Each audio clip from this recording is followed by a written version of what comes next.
this here's your barber shop where everybody got their haircuts. Now enlisted men, they had to wait.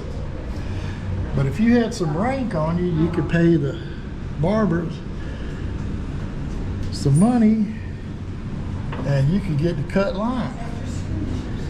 But as you know, enlisted men didn't make that much, so they were left out in the cold. No, absolutely not. And this is just a storage like we're area. not regular clothes. Like I'm sure you're. Yes. All right. Normally you would berth near where you worked if you was lucky. These are the men that worked in laundry, and this is your typical bunk. Now, some of you old Navy men know the term hot bucket or hot racking. Most of your submariners would know that. You would get out of your rack, somebody would get in it to go to sleep. But they would have a canvas bag over that. Only the person who the bunk was actually assigned to had access to the mattress. This is the tailor shop. As you can see, there's some bunks in there.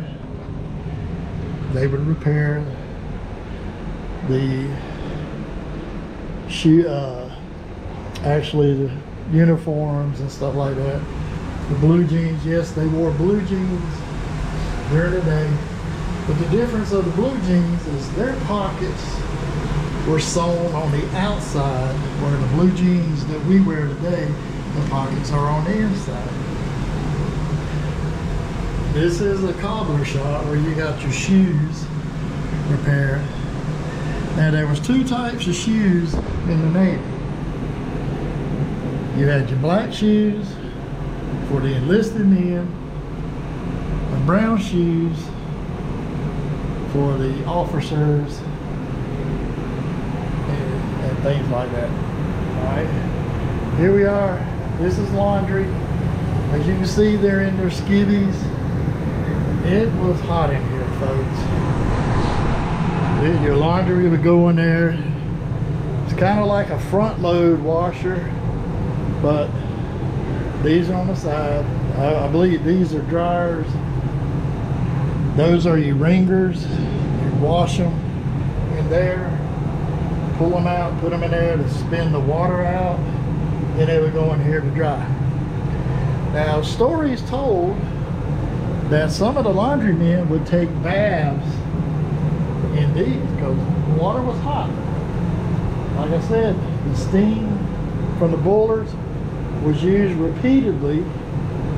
Every time it went through a section, the pressure would lose pressure, but it was enough to heat the water, to clean your clothes, and some of the men would take baths because, well, who wants to stand in line in the shower with a bunch of other men where you had to turn the water on, turn it off, suds up, scrub up, turn the water back on to rinse off.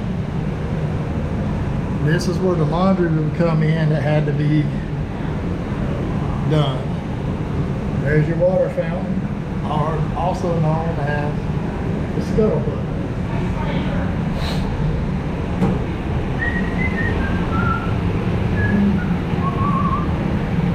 This is your ironing room. Your uniforms were pressed. Everything had to have creases. You can go for that. Thank you. And these things are heavy duty, not like your ironing boards at home. These things had to work and work all the time. But, you just couldn't take them out and replace them.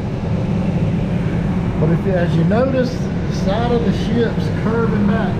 We are aft near the end of the ship. Right. This is your laundry issue room, and there's some more racks. You were when everything was done, it was brought here. You had to come and pick it up, give them your number or your chip, receiving card to pick it up.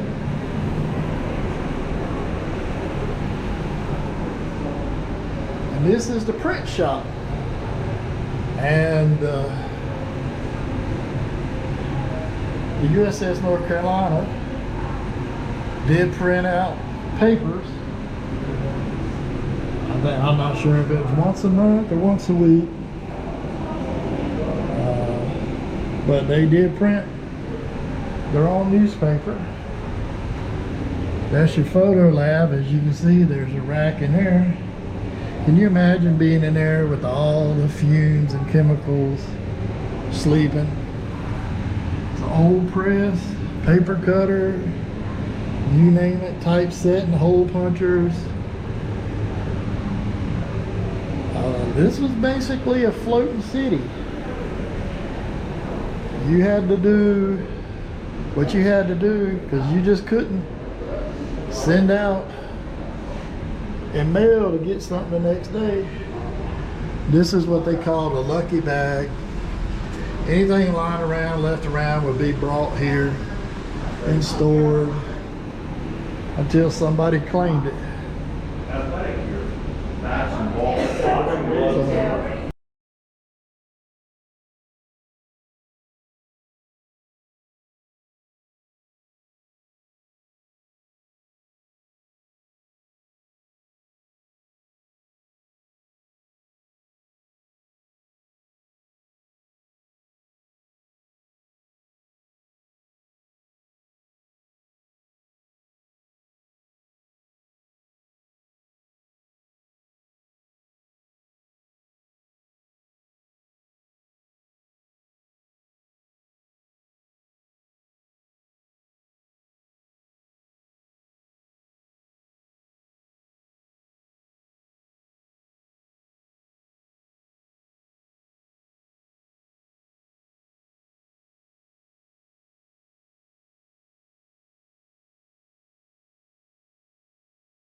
All right, now we're in half steering. Half steering is where they actually control the ship, the rudders of the ship. They were hydraulically operated and or electrical. Everything was redundant. They had 2 or 3 ways to operate everything on this ship. You would turn this to answer. Yeah, it may be hard to see, but there's a pointer pointing up and one pointing down here, and you had to match what the pointer you could control. That had to be put on it. You answer back to the bridge stating that you received the order and you're proceeding to such orders. And this is the 2 rudder rooms. I call them rudder rooms, but these are the hydraulic rams. Well, like you'd see on a truck or a tractor that had a bucket on the front. If you wanted to turn the rudder, let's say this way, that ram would start going this way. This ram would start going that way. And that there is the shaft that goes to the rudders. There's 2 rudders on the ship. Like I said, everything is redundant.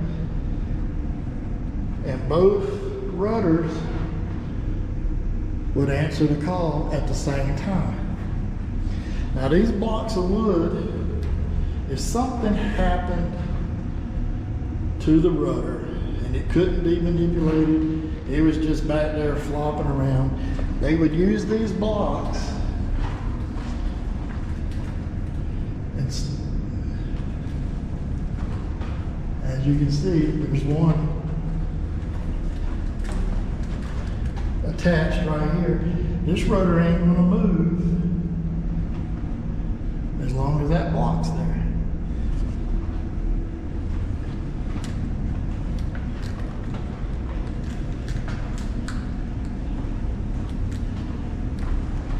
Go into the starboard side, and you had the same thing over here, 2 pistons with the shafts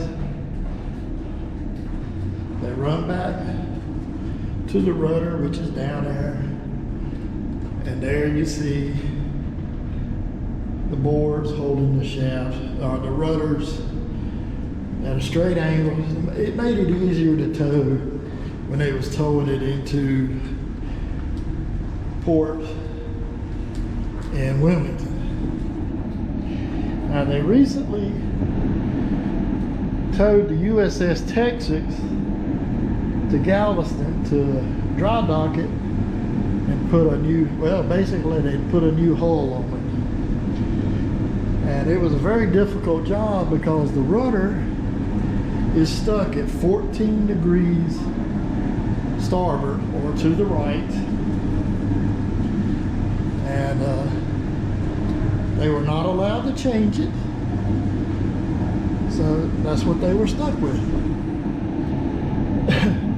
And these are all the mechanical. See, here's your rudders there. That's the end of your tip of your prop right there. But that's your 2 rudders of the Carolina. And that's what these 2 machines turn.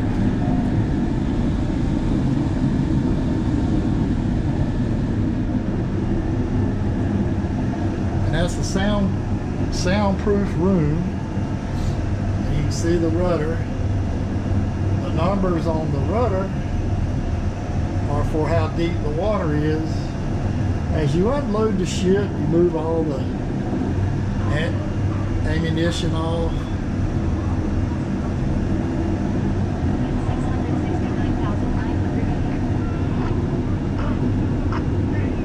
because you couldn't go into port loaded with ammunition. Now, if you stayed outside the port, you could take boats into the port, but the ship stayed outside, you didn't have to unload it.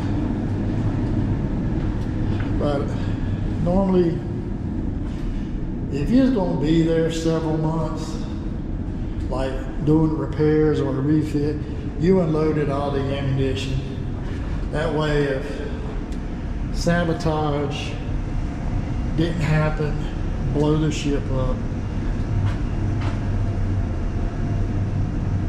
It's just a way to keep things safe, keep other ships safe. And I'll walk around here and show you the phone booth.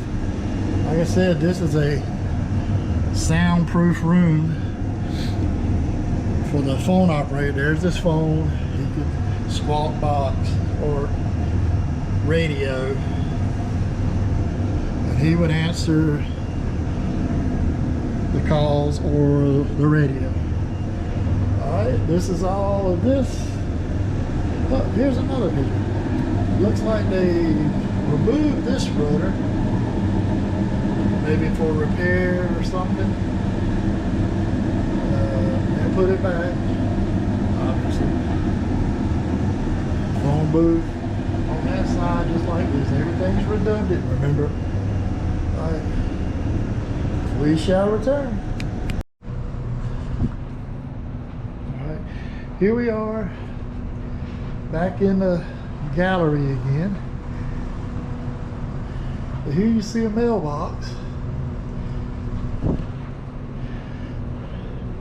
and this would be the post office.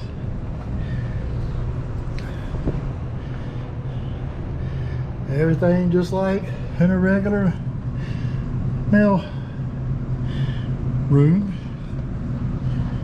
Your mail was censored. They opened up every letter, read it, cut out words they thought would give away secrets or whatnot. So a lot of times your loved ones would get back home and they would have a letter that looked like mice had got a hold of it. This would be another ship store. You can get candy, cigars, cigarettes, things like that. Storerooms, mixed nuts, barber saw, shaving stuff. This is a ship's grinder. Anything they needed to get off the ship, food, papers, it would be ground up so it would not be used for the enemies to gain information from. Here's another soda shop. Again, we're in the gallery again.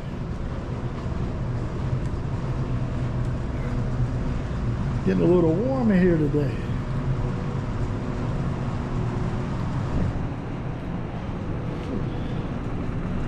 Alright folks, I'm going to take a little break. I'm a little warm. I'll bring you back shortly.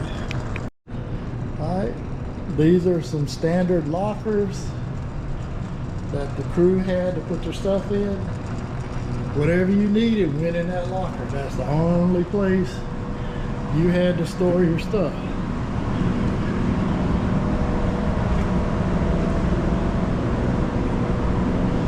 This is the scullery. This is where your dishes got washed. And it's kind of like they do it nowadays. It would go through, get washed, dry, put back out for the next round.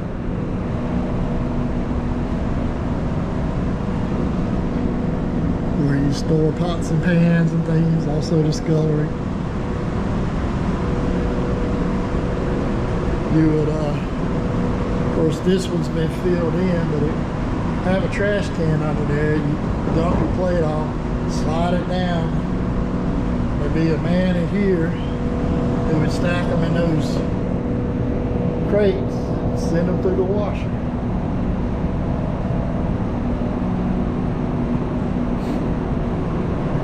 Some more personal lockers. And again, you see a round turn. That's part of turn 3 again.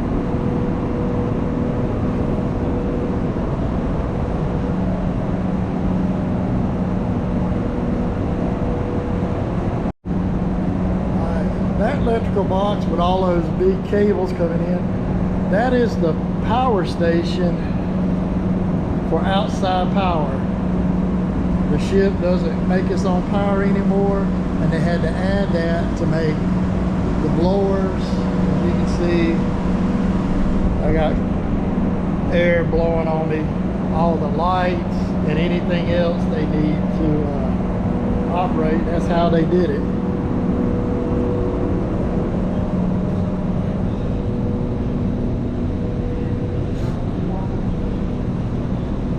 That's another scully table. Now here is one of those cranes I told you about back there. So this is a chain one, not a cable. And this is how they lowered a 16-inch shell. This is the cradle. They pick it up. See, it's on a trolley. It would roll. Go all the way down to the bottom. And this is what they call a wishing well. People would drop money and try to get it in that little bucket down there. See, some have, a lot have missed. They use this money to help pay bills, repair the ship. In order for the North Carolina to keep this ship, they have to maintain this ship, just in case the Navy decide to bring it back into service. But it would cost so much nowadays, it would be cheaper to build a new ship. Now I'm told, I'm not sure, but these are cleaning rods for the 5-inch 38 caliber twin mount anti-aircraft guns. If any of y'all see these and I'm calling them wrong, please leave a comment to let me know.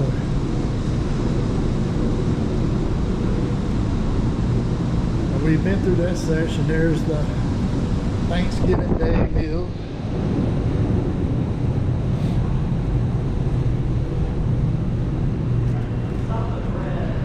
Going into another berthing section. That's another butcher shop. But this is also where they watch movies. They have a projector room. When they're in hostile waters, they would probably be played in here. In friendly waters, they would probably have it outside on the fantail or the aft of the ship.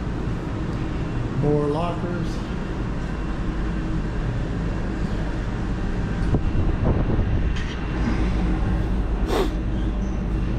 There's a record player, 3 projectors, and I guess that would be the sound system back there. Antique stuff.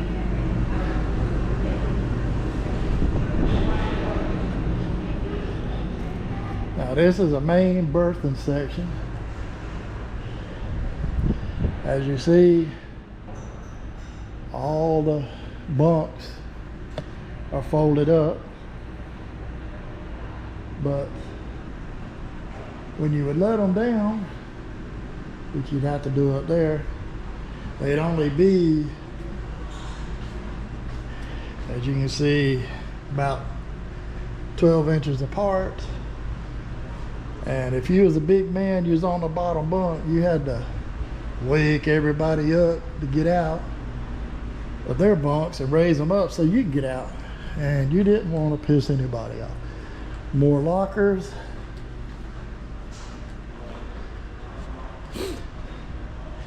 These are your shower shoes. Wooden with canvas straps. I remember in the Marine Corps when I went through basic training, they gave us old dime store flip-flops, and when you step on a wet shower, they stuck to the floor, and you just bought yourself a new pair of flip-flops. These are your sinks you use to brush your teeth and shave. And folks, this is no lie, those are the toilets. You adjusted those, I believe those are Bakelite, to your butt size, did your business, and that's the toilet paper, brown toilet paper. After you wipe, you turn the water on, all that would go down to the grinder. And there's some more. This one's kind of semi-private. There's your urinals. And these are your 2 showers. Privacy was non-existent in the Navy. See, save fresh water, okay? You'd wet down, shut off water, soap up, rinse off, save fresh water. Now, I've been telling you that the steam, after the power propulsion, the steam generators, cooking, the steam was used to boil the water, seawater, and that's how they made water. They had a desalination unit on this ship, and they made X amount of gallons of water a day. Water was a commodity back then, and you was only allowed so much. Continuing, there's another mailbox. Yep, you had to save water. It wasn't like it when you was on base. You had all the hot water you could stand. More jumper wires.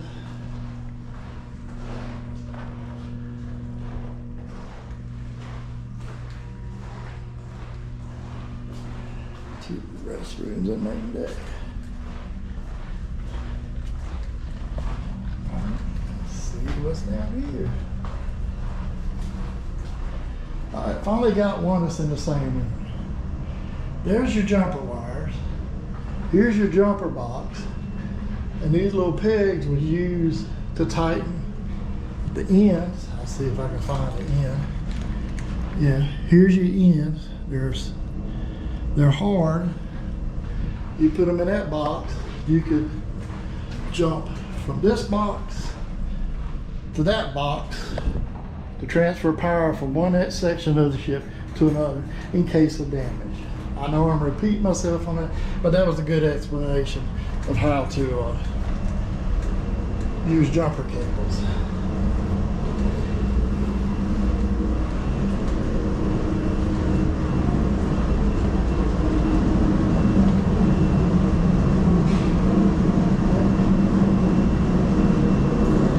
I'll be right back. All right, folks, now we're in the machinist shop. And if you needed to make a part, this was the place to get it. This ain't something you could just open a catalog and order it. If you needed it and it couldn't be made in here, you was just SOL. As you can see on this picture, they're making a boat prop, probably for one of the launches they had on the ship, which are no longer here. This is tool issue.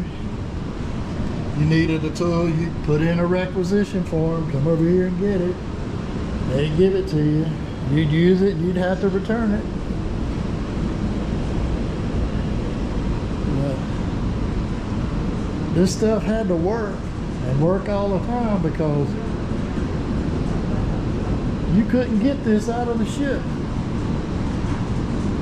unless you tore holes through the deck. Now, a lot of companies would love to have these legs, because this is good quality stuff, and it lasted. I mean, wouldn't you love to have this vise in your shop? It lasts. It had to last. You just wouldn't make parts for this ship. You would make parts for other ships. Destroyer with radio, they needed a shaft XXX amount of inches long. Can you help us out? They would make it. Send it over. Okay, there's no going that way, so we got to go this way. Alright. We're fixing to go down, so I'll bring you back shortly. First platform, below the water level and behind the torpedo protection armor. In front of you are two mechanical analog ballistic computers for the 16-inch main battery guns. They are Mark 8 Rangekeeper computers built by the Ford Instrument Company. They are part of the ship's Mark 38 gunfire control system. The computers have both manual and electrical inputs for all the factors required to aim the guns so that projectiles could accurately hit a target up to 23 miles away. The ship's speed and bearing, and the target's bearing and range, were continuously fed into the computers, along with wind speed, wind direction, and the ship's roll, pitch, and drift. 24 other factors were entered into the computers as well. These included the projectile's weight, the amount and temperature of the powder, the wear on the rifle barrel, and the air density. The computers corrected for rotation of the Earth, the curvature of the Earth, Coriolis effect, and the difference in lines of sight for the various guns and the various observation points. Enemy targets were observed and tracked via the two main battery directors, Spot 1 and Spot 2, located on the superstructure high above the ship. The director's job was to send continuous target bearing and range information to the designated computers. Bearing was provided by rotating the director's line of sight to the target.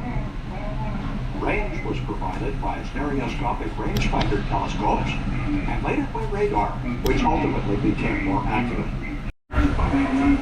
These are all the circuit breakers, extra fuses,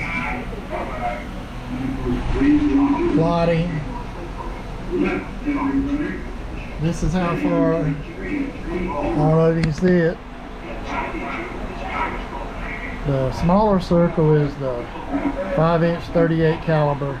They had an 8-mile range, and the 16-inch 45 caliber had a range of 23 miles, and that's just showing you how far the ships could shoot. Tubes, fuses. Yes.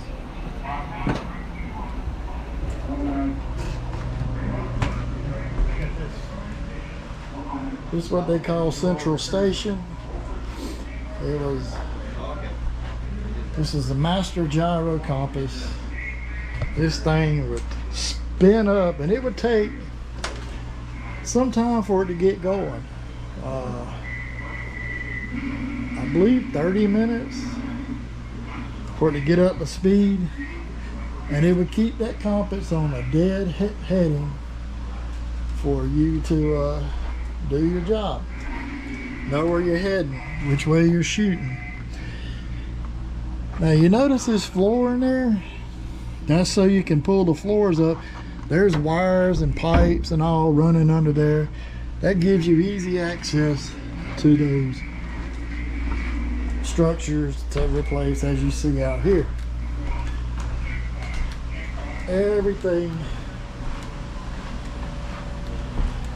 has a backup. Like I said, this is the master compass. There's another compass somewhere else on the ship.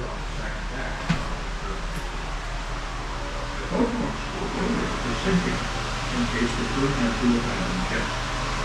And the canvas bag with holes is weighted by a brake for the same reason. I'm not sure what that is. As you notice, this is a little bit higher. You're a little bit deeper in the ship. This is radio room. Welcome to Central Communications. People would sit down here. As you can hear, do-do-do-do-do-do. That's Morse code. And they're typing down everything they hear, whether it be friend or foe. And this is same over here. Of course, that chair right there is not part of it.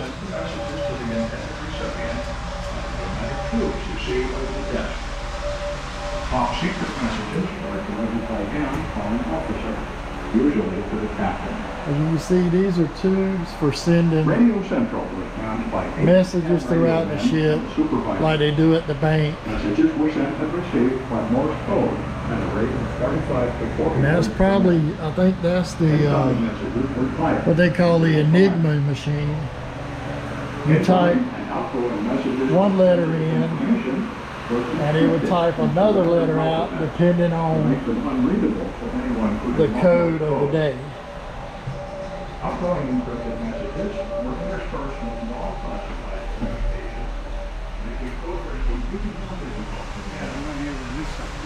The radio frequency Excuse me.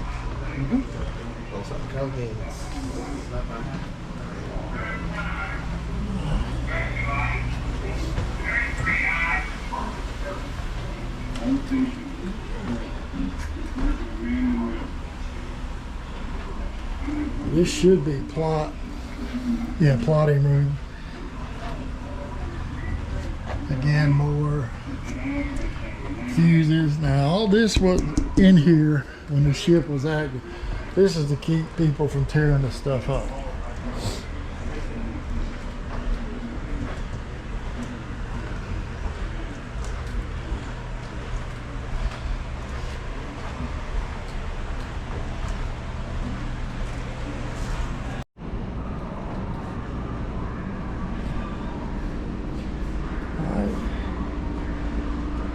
This is another storeroom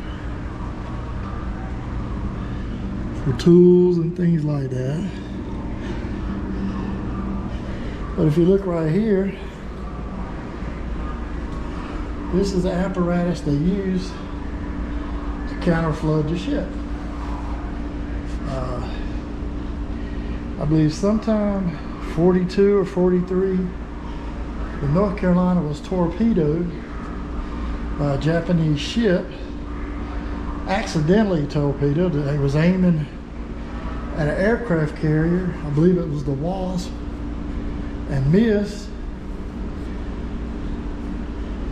And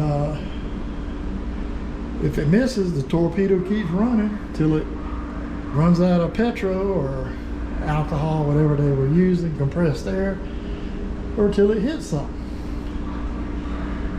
And it took on water. The ship started to list to one side. So they would come, there's more on the other side, and add water to the blister tanks on the other side to bring the ship back down on even keel. But they could also use it to transfer oil, balance the ship out. So that's what that's for.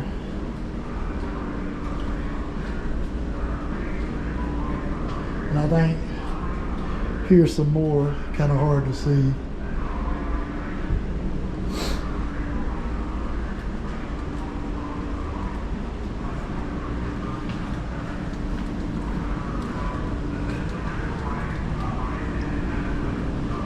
And this is the other side of the machine room.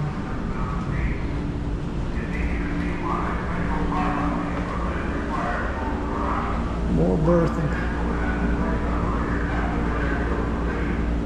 Antenna trunk.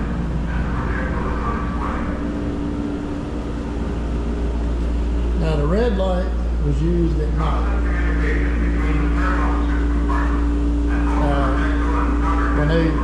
At night, they would cut off all the white lights, turn on the red lights, so when you would have to go outside on deck, you could see.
That's how you load the gun. Now we're in the projectile storage. As you see here, this is turnbuckles. They would put a light coat of oil on the floor, tie a rope off somewhere, I'm not sure where it was, have that rope go around the shell and wrap it around that turnbuckle, and it would slide that shell into this, to the hoist.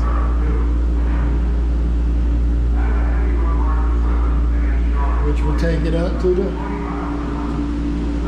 gun handle. I forget what you call it now. Gun house. Here you go. You see the rope tied around the turnbuckle is going around the shell. That turnbuckle was always turning, and it would just sit there and slide on that rope till you put a little pressure on it, and then it would just pull that shell out onto wherever you need it.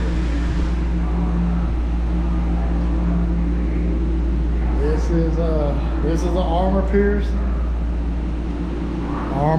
Some of them are armor piercing high explosives. Some of them are, well, these are inert. They're no longer capable of firing. But they did their job back then. All right, I gotta go down some steps. While we're up here, that's the cradle they used to raise the shells up. This would slide over the nose of the shell. This would go underneath the bottom there, and it would raise the shell to wherever you need it. I'm going down these steps. I'm gonna cut you off a little bit. All right, we're back. And that is part of the loading cradle that's in the gun house. That's probably just a spare. They may have took it out. These are second mezzanine, more storage. They put shelves wherever they could. All right, I'm gonna leave you on going down to this. All right. See these oval containers? There's one over here, and there's one over there behind that cutout. Those would be filled with water. So if something happened, there was a fire or something down here, those powder bags could be dropped into water and they wouldn't explode. Now this is a powder handling scuttle. You would have it like this and put it on pass powder, and if they didn't have one ready, they'd put you on standby.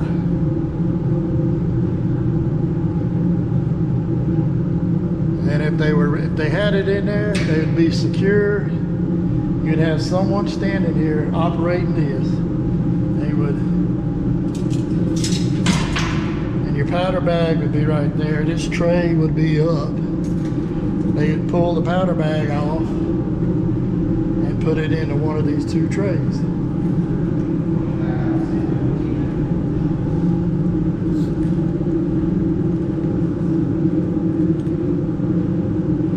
Your operators would be in here operating the powder hoist. See, one being there, one being there, and one would be in there. There's 3 hoists to every turret because there's 3 guns to every turret. But this is what it would look like when the powder bag comes through. The tray's extended, it's ready to pass. The guy would grab it. He would probably run straight through and put it in the center. Now they have certain ways to load it. If you notice, there's a red patch sewed onto that. That red patch had to be in a certain place. And they all had to be facing the same way.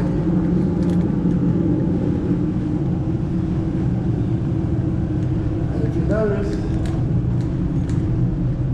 there's one in every bulkhead. Bulkhead is a wall in the Navy. One would come through, they put it in, same as there. Now we're going into the powder magazine. Now this is your powder magazine storage. I don't see, all right, yeah, there it is. There's your handle, that's a smaller one. But it would be put on like that, on this, and they would use it, crank it, to remove the powder bag, the lid off of the powder. And that would be his job. And then someone would reach in, oh, yeah, there's some more of the tools. And they would have a hook. The first one you could reach in with your hand, pull it out, set it on the tray. But that would hold 3 powder bags. If you was a fat man, you wouldn't be in this department, because this is all the room you had to work.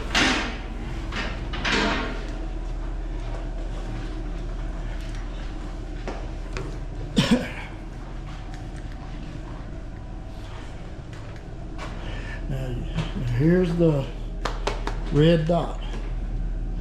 Red dot always went first. It was rolled in. Because this is where the primer, as you notice, got a red dot over here.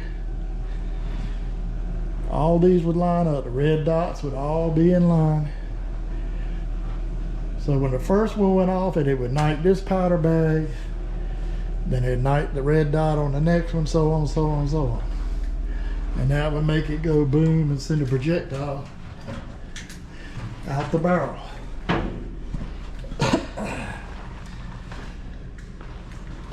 This is another powder storage magazine. And this is what it would look like inside the barrel. You got your projectile and your 6 powder bags. Now on the original North Carolina, you only had 2. Smaller shell, smaller powder bags. Some more powder handling, storage room. And they've cut the tray out of here so you could walk through, but that's another pass-through.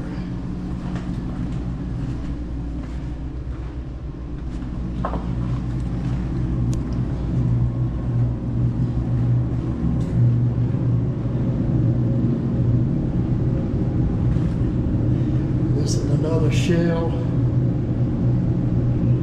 in its cradle. Now this, what I've been told, is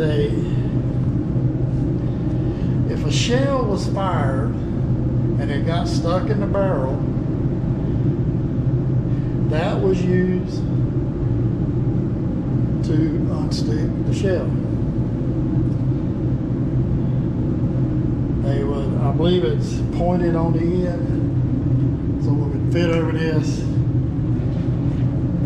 They'd raise the barrel all the way up, have a hoist, and they would drop it down the barrel until it forced the shell out of the barrel.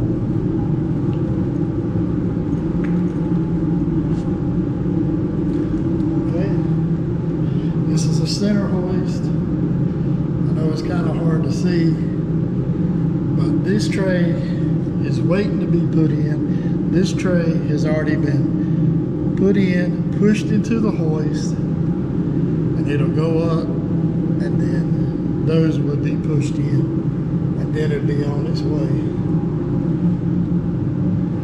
And you can see the red dot. It's kind of hard to see, but you can kind of see the red glow on the powder bag behind each one. All the powder bags had to be facing a certain way to work properly.